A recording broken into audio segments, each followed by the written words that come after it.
Good evening, everyone. I'm Rain Rodriguez from the University of the Philippines, Los Baños, and I will be presenting my study, Comparative Population Status and Health of Wild Leopotera plumbeus in Sampaloc and Mohicap Lake, San Pablo City, Laguna. Freshwater ecosystems are among the most threatened ecosystems worldwide. They are highly vulnerable to human disturbance, yet they provide essential ecosystem services such as fisheries, biodiversity conservation, water resources, and livelihoods for surrounding communities. In the Philippines, the 7 greater lakes of San Pablo are ecologically important because they support both endemic biodiversity and local fisheries. However, increasing urbanization and aquaculture have raised concerns about their ecological condition.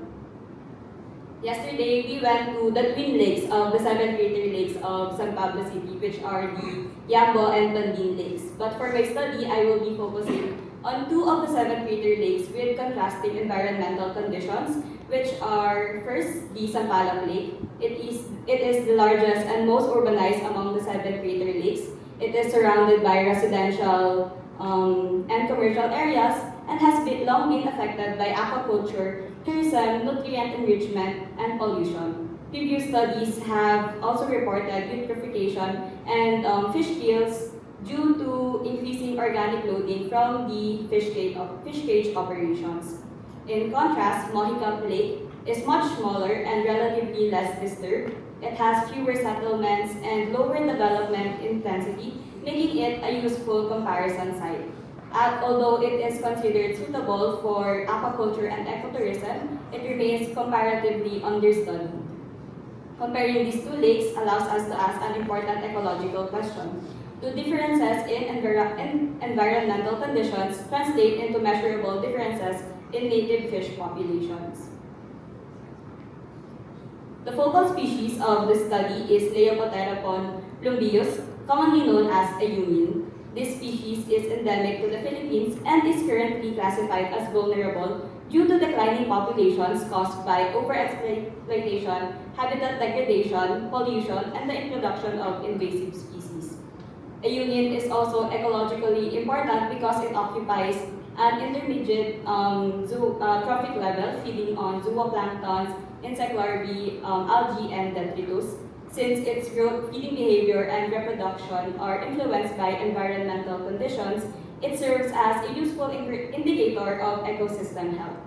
Although previous studies have examined either water quality or fish diversity, only a few have integrated environmental monitoring with fish health and population assessments. This is the research gap that my study aims to address through a multi-indicator ecological assessment. The general objective of this study is to compare the population status and health of wild unit populations in Sampaloc and Mohicap lakes in relation to monitored environmental conditions. Specifically, I will compare population status through sex ratio, size class distribution, and age structure. I will also assess fish health using morphometric measurements, gut content analysis, gonadosomatic index, gill lesion assessment, and ectoparasite occurrence. Finally, I will determine the condition factor and examine how these biological indicators relate to environmental conditions measured in each lake. Here we can see the satellite images of the 2 lakes. We can observe that Sampaloc Lake is surrounded by infrastructure, while Mohicap Lake is surrounded by greeneries. The central idea is that human disturbance alters environmental conditions such as dissolved oxygen, nutrient levels, and water quality. These environmental changes may influence fish health by affecting growth, feeding, reproduction, and susceptibility of diseases or parasites. In turn, changes in fish health may be reflected in the overall population status. So by integrating environmental and biological indicators, the study provides a more holistic assessment of freshwater ecosystem condition than relying on water quality measurements alone. So for an overview of my methodology, this study employs a comparative ecological assessment with repeated sampling. Environmental monitoring will include measurements of temperature, pH, oxygen turbidity, local dissolved solids, biological oxygen demand, nitrate, and phosphate. These parameters were selected because they are commonly used indicators of freshwater ecosystem quality and may influence fish survival, growth, and reproduction.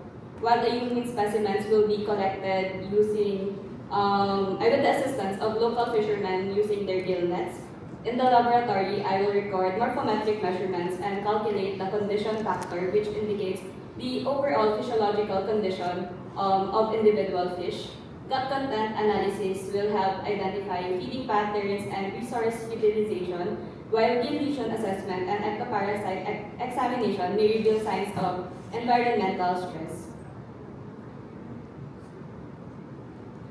For the expected outcomes of this study, I expect, first, from an ecological perspective, it will improve our understanding of how environmental conditions influence the health and population dynamics of endemic freshwater fish. Second, from a conservation perspective, it will provide updated ecological information on ayungin, a vulnerable Philippine species that remains understudied in freshwater systems. And finally, from a management perspective, the findings may support ecological monitoring and conservation planning by local government units. To conclude, freshwater ecosystem assessment should extend beyond measuring water quality alone. Fish integrate the effects of environmental conditions over time, making them vulnerable indicators of ecosystem health. By combining environmental monitoring with assessment of fish health and population status, the study aims to provide a more comprehensive understanding of the ecological condition of two contrasting tropical lake systems. I hope the findings will contribute to the conservation of Philippine freshwater biodiversity and support evidence-based management of the 7 greater lakes. Thank you.